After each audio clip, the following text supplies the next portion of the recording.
നമുക്ക് ലീവില്ല, നമുക്കൊരു ജോലിക്ക് പോകണം. നമ്മളെ പിന്നെ ചേട്ടൻ വണ്ടിക്ക് പോകാൻ വേണ്ടിയിട്ടാണ് നമ്മൾ നടക്കുന്നത്. ചേട്ടൻ്റെ വണ്ടിയുടെ അടുത്തോട്ട് പോവുകയാണ്. അങ്ങനെ ചേട്ടൻ്റെ വണ്ടി കയറി. ചേട്ടൻ നമുക്കൊന്ന് സീറ്റ് ചെയ്തില്ല, അപ്പോൾ സൈഡിലാണ് ഇരിക്കുന്നത്. അപ്പോൾ ചേട്ടൻ അറിയാമ്പോൾ ചേട്ടൻ്റെ കുറേ വീഡിയോ ഒക്കെ എടുത്ത് നമ്മളെ ഞാൻ എടുക്കണം കണ്ടിട്ടാണെന്നത് ഇല്ലാത്ത ഷോയൊക്കെ ആയിരുന്നു.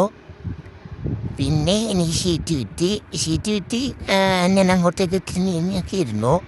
എന്നിട്ട് അവൻ ഷോ ആണ്. ക്യാമറ കണ്ടാൽ പിന്നെ ഷോ ആണല്ലേ, ഷോ ഇല്ലാണ്ട് ഇല്ല.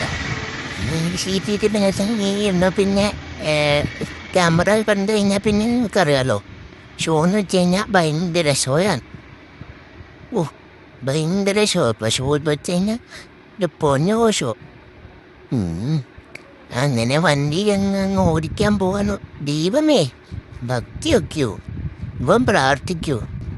ആരുടെ പള്ളിയിൽ പോലും പോകില്ലാത്തവനൊക്കെയാണ്.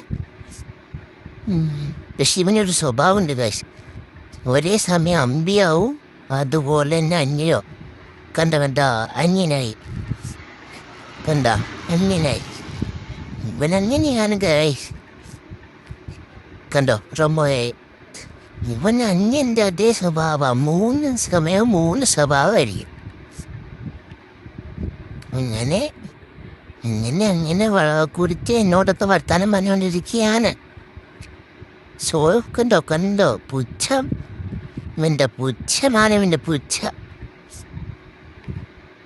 അങ്ങനെ എന്തൊക്കെയോ പറയുന്ന എന്തൊക്കെയാണ് നമുക്കറിയത്തില്ല. ഞാൻ ക്യാമറ ഓണാക്കി വെച്ചത് എന്തൊക്കെ പറയാനാവെന്ന് അറിയത്തില്ല. ഇടാക്ക് കത്തിച്ച് വിടടാ, എനിക്ക് റൂട്ടിക്ക് പോകണോടാ. പടപ്പിച്ച് വരും പാപ്പ. അങ്ങനെ അന്നേരം പതുക്കെ പോന്ന്. ഇവൻ്റെ ഒരു കാര്യം